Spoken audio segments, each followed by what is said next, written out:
مسلمانوں، تمہاری ہیبت ان لوگوں کے دلوں میں اللہ سے بھی بڑھ کر ہے، یہ اس لیے کہ یہ سمجھ نہیں رکھتے۔ یہ سب جمع ہو کر بھی تم سے نہیں لڑ سکیں گے مگر بستیوں کے قلعوں میں پناہ لے کر یا دیواروں کی اوٹ سے۔ ان کے آپس میں بھی بڑی لڑائی رہتی ہے، تم خیال کرتے ہو کہ یہ اکٹھے ہیں، حالانکہ ان کے دل پھٹے ہوئے ہیں۔ یہ اس لیے کہ یہ بے عقل لوگ ہیں۔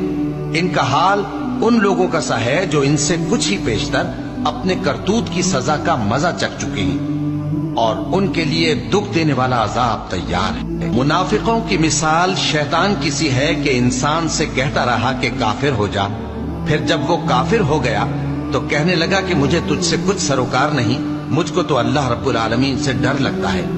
تو دونوں کا انجام یہ ہوا کہ دونوں دوزخ میں جائیں گے، ہمیشہ اس میں رہیں گے، اور بے انصافوں کی یہی سزا ہے۔ اے ایمان والو،